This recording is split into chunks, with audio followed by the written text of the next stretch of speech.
샬롬 샬롬 샬롬 샬롬. 하나님 사랑합니다. 여러분 주 안에서 사랑합니다. 오늘 역대하 14장 1절에서 7절 그리고 15장 10절에서 15절 말씀, 기도로 평안을 얻은 아사왕의 이야기입니다. 14장 1절에 아비야가 그의 조상들과 함께 누움에 다윗성에 장사되고 그의 아들 아비야가 대신하여 왕이 되니 그의 시대에 그의 땅이 10년 동안 평안했다. 이렇게 시작을 하죠. 아사가 아비야가 아니죠. 그의 아들 아비야가 이제 돌아가고 아사가 왕이 되어서 그 시대에 그 땅에 10년 동안 평안하다. 아사가 그의 하나님 여호와 보시기에 선과 정의를 행하여 이방제단과 산당을 없애고 주성을 깨뜨리고 아세라상을 찍고 유다 사람에게 명하여 그 조상들이 하나님 야훼를 찾게 하며 그의 율법과 명령을 행하게 하고 또 유다 모든 성읍에서 산당과 태양상을 없애매 나라가 그 앞에서 평안함을 누리니라. 여호와께서 아사에게 평안을 주셨으므로 그 땅에 평안하여 여러 해 싸움이 없는지라 그가 견고한 성읍들을 유다에 건축했다. 아사가 일찍 유다 사람에게 이르되 우리가 우리 하나님 야훼를 찾았으므로 이 땅이 아직 우리 앞에 있나니 우리가 이 성읍들을 건축하고 그 주위에 성곽과 망대와 문과 빗장을 만들자. 우리가 주를 찾았으므로 주께서 우리 사방에 평안을 주셨느니라 하고 이에 그들이 성읍을 형통하게 건축하였더라. 그래서 그 은혜로 감사해서 성곽과 망대와 문과 빗장을 잘 마무리하는 그런 아주 태평성대의 모습이죠. 15장 10절에서 15절도 아사왕 15년 3월에 저희가 예루살렘을 모이고 그날에 노력하여 물건 중에 소 700과 양 7천으로 야훼께 제사를 드리고 마음을 다하고 성품을 다하여 열조의 하나님 야훼를 찾기로 언약하고 무릇 이스라엘 하나님 야훼를 찾지 아니하는 자는 대소남녀를 물어나고 죽이는 것이 마땅하다 하고 우리가 큰 소리를 부르며 피리와 나팔을 불어 야훼께 맹세하며 온 유다가 이 맹세를 기뻐한지라. 우리가 마음을 다하여 맹세하고 뜻을 다하여 야훼를 찾았으므로 야훼께서도 저희의 만난 바가 되시고 그 사방에 평안을 주셨더라. 같은 내용이 15장과 14장에 걸쳐서 있어서 함께 은혜를 나누도록 합니다. 역대하 14장에서 16장은 남왕국 유다의 세 번째 왕 아사의 치적을 소개하고 있습니다. 정치를 어떻게 했는지. 모든 왕들이 그러했듯이 아사왕 역시 잘한 일도 있고 당연히 잘못한 일도 있었죠. 그러나 다른 왕들에 비해서 국정을 성공적으로 이끌었고 신앙적으로도 굉장히 잘한 일이 많은 왕이었습니다. 역대하 14장 1절에 아까 제가 읽었던 것처럼 그가 나라를 다스리던 기간 동안 10년이 평안했다. 천재지변이 겹치고 대형 사건이 터지고 조정 안팎에서 문제가 터지면 그 나라는 당연히 평안할 수가 없습니다. 그는 종교를 개혁했고 조정 안팎의 부정을 개혁을 하죠. 성을 재건하고 군대를 강화하고 국방을 든든히 합니다. 평안하니까 이런 것도 할 수 있었겠죠. 우상을 제거해 신앙의 순수성을 회복했고 자신의 신앙 관리에도 최선을 다합니다. 중요한 것은 아사가 그 하나님 여호와 보시기에 선과 정의를 행하였다는 것이 중요하죠. 2절에 14장 2절에 아사왕은 하나님의 평가 기준에서 점수를 딴 사람이었죠. 성경을 보면 인물 평가 기준이 나와 있는데 야훼 보시기에 정직하게 행하여 또 하나는 야훼 보시기에 악을 행하여 하나님 보시기에 어떤 사람이냐 하는 것이 평가의 기준입니다. 아무리 잘나고 똑똑하고 인기가 있어도 하나님 보시기에 점수가 낮은 지도자 개인은 설 자리가 없다는 것을 성경은 말씀하고 있죠. 인기는 물거품이고 금방 사라지고 없어집니다. 바울은 내가 하나님께 좋게 하랴 사람에게 좋게 하랴 내가 사람을 기쁘게 한다면 그리스도의 종이 아니다 이렇게 말합니다. 하나님 보시기에 정직한 사람, 진실한 사람, 마음에 드는 사람이 되는 것이 중요하죠. 복음을 중심으로 아사의 행적과 치적을 살펴봅니다.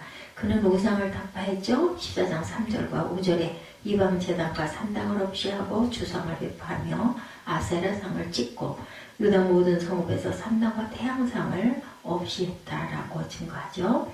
그뿐만 아니라 15장 8절에도 가증한 물건을 취하였다. 구석구석 자리 잡은 우상을 찍어 없앱니다. 또 야훼의 단을 증수했다. 예, 야훼의 그 단을 증수합니다. 종교가 건전하고 신앙이 건전해야 사회가 건전하고 국가가 또한 건강하게 되죠. 미신이 들끓고 무속이 판을 치고 우상 숭배가 공공연하게 행사가 되는 나라치고 잘 되는 나라가 없습니다. 예, 큰 우상, 우리 지금 현대 물질주의죠. 예, 배금사상입니다.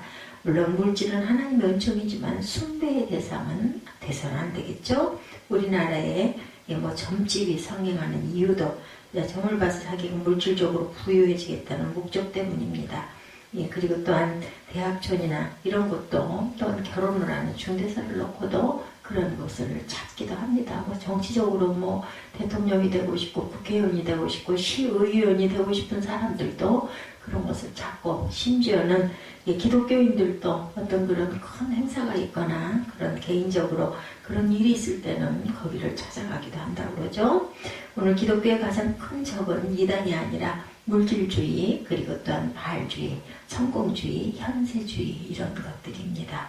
기독교의 본질과 목적을 현세적 성공, 부유함으로 바꿔놓은 거죠. 이런 우상이 타파되고 기독교의 본질이 회복되어야 우리에게는 하나님의 은혜가 임한다라는 것을 절대 잊지 말아야 되겠죠. 두 번째, 신앙을 개혁했습니다. 예, 아사왕이 가장 잘한 일은 이렇게 우상 숭배하던 모든 것들을 다 깨끗이 밀어낸 것, 잘한 것. 두 번째는 신앙을 개혁하죠.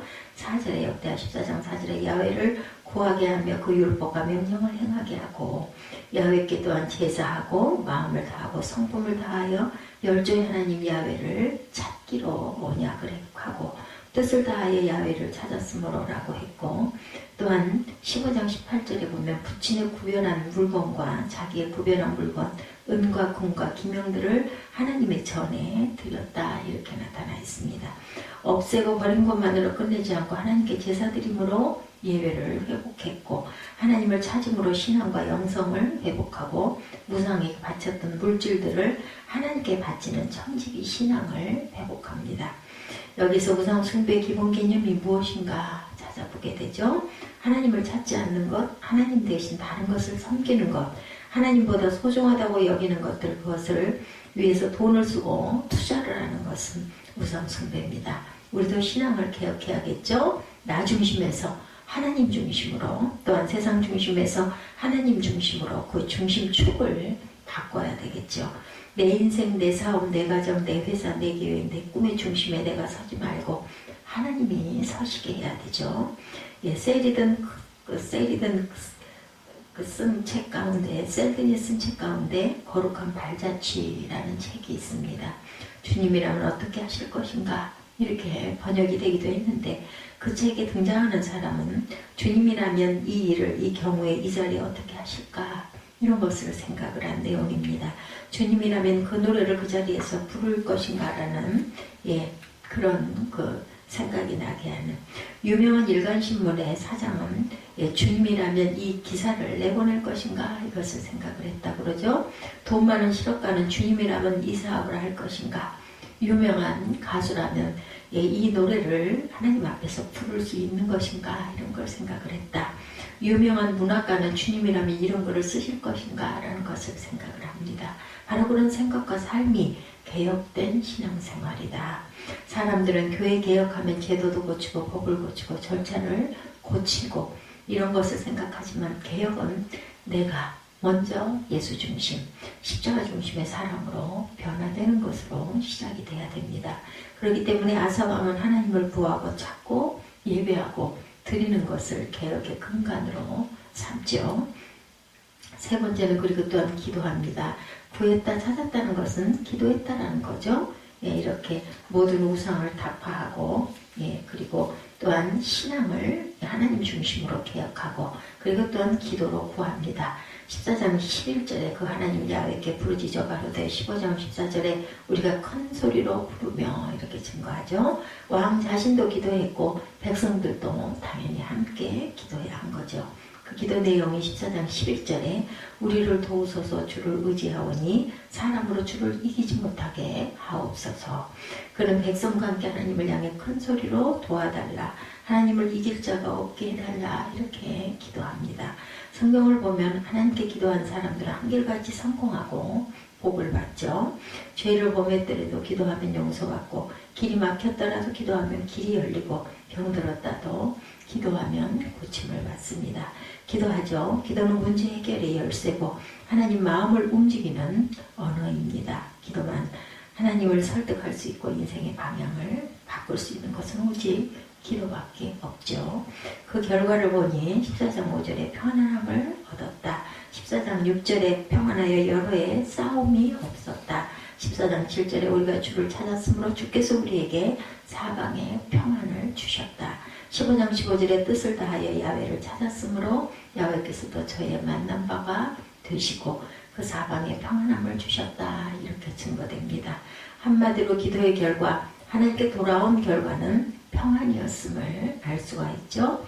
특별히 하나님께서 저희를 만나주시고 평안을 주셨다는 15절 말씀을 보면, 뜻을 다하여 야훼를 찾았으므로 야훼께서는 저희의 맞는 바가 되시고 그 사방에 평안함을 주셨더라. 우리가 어떻게 하나님을 만나나? 기도로 만나죠. 우리가 하나님을 만나는 것은 기도로 대화하고 기도로 만나고 기도로 또한 하나님께 응답도 받고 은혜도 받습니다. 기도 안 하면 하나님을 만나지 못하고 당연히 대화를 못하죠. 아사 왕의 기도는 왕궁도 그리고 나라도 평안을 누리게 했습니다. 15장 17절에 아사의 마음이 일평생 온전하였더라 이렇게 증거되어 있습니다. 기도하는 사람은 변함이 없고 많은 마음도 생활도 신앙도 온전하다. 15장 19절에 이때부터 아사는 35년까지 다시는 전쟁이 없었다. 긴 세월 동안 그가 나라를 다스린 동안 나라가 편하고 백성이 편하고 왕궁이 평안했다라는 뜻입니다. 우리나라 30대 재벌한 애들은 재벌 회장과 그 인터뷰한 내용이 있었는데요. 요즘 고생이 많으시죠? 어떻게 지내십니까? 예, 바람이 잘 날이 없습니다. 밖에 알리지도 못해서. 예, 노사 문제, 공장 안에 크고 작은 사고, 인사관계, 제품관계 하루도 편할 날이 없습니다. 이렇게 대답을 하더래요. 그럼 어떻게 하루하루를 지내세요? 하고 기자가 물어보니까 하나님께 맡기고 살죠. 내 뜻대로 되는 일이 있습니까? 맞습니다. 예, 저도 아무것도 아닌 것 같은 일상 속에서도 어떻게 벼랑간에 생각지도 못한 일들이 괴롭게 하는지 항상 하나님께 맡깁니다. 저도 그렇습니다. 예, 믿고 맡기고 살아야 됩니다. 내가 나를 책임지고 회사를 책임지고 직장을 책임지고 살려고 생각하면 예, 할 수가 없어요. 그래서 하루도 편안할 날이 한순간도 편안할 시간이 없습니다. 아이젠하워 장군 시절에 남긴 말이, 신뢰는 용기를 준다. 신뢰는 하나님께 나 자신을 맡기는 것이다. 이렇게 얘기했습니다. 신뢰만이 평안을 주죠. 인간은 그 평안 속에서만 자기 책임을 감당할 수 있습니다. 우리가 주변이 평안해야 뭔가 집중할 수도 있고 공부를 할 수도 있고 그죠? 예, 기도를 할 수도 있고 하나님을 믿고 신뢰할 때 평안이 오고 평안해야 장군도 회장직도 감당할 수가 있겠죠. 예, 기도도 우리가 평안한 상태가 아닐 때는 참 기도하기가 어렵습니다. 베드로는 말하죠. 너희 염려를 다 주께 맡겨버려라. 이제 저가 너희를 공부하시겠다. 베드로서 5장 7절 말씀입니다. 주님은 또한 너희는 마음에 근심하지 말라. 하나님을 믿으니 또 나를 믿으라. 이건 보고 14장 말씀이죠. 14장 27절에는 나의 평안을 너희에게 주노라. 요한복음 14장 27절입니다. 너희는 마음에 근심도 말고 두려워하도 말라. 기도하면 평안해집니다. 그러니까 우리는 불안할 때 기도해야 돼요. 그죠? 평안치 않을 때 기도하면 또 평안해집니다. 기도해도 평안이 없고 평안이 올 때까지 평안이 없을 때는 집중해서 기도해야 되겠죠? 기도하면 평안해지는 이유는 뜻을 다하여 야훼를 찾았으므로 야훼께서도 저희를 만난 바 되시고 그 사방에 평안을 주셨더라. 기도를 통해서 하나님이 찾아오시고 하나님이 나를 만나주시면 그 결과 평안이 주어집니다. 평안하면 모든 일이 잘 되고 기도하고 평안하면 모든 일들이 범사에 또한 감사하게 되고 기도해서 우리 마음에 참 평안이 오면 마음에 기쁨이 넘치게 되죠. 항상 이런 마음을 갖고 살아야 할 것입니다. 우리가 항상 기도하는 마음, 기도하는 마음으로 또한 평안을 구하고 평안해짐으로 더욱더 기도하고 그리고 기쁨과 감사를 하나님께 올려드리는 저와 여러분이 되시기 바랍니다. 아사왕처럼 평생을 모든 주변의 우상을 타파하고 그것뿐만이 아니라 또한 예배를 열심히 드리고 그리고 예배 중에도 우리가 열심히 기도할 줄 아는 믿음의 하나님의 자녀들이 되시기를 주님의 이름으로 축복합니다.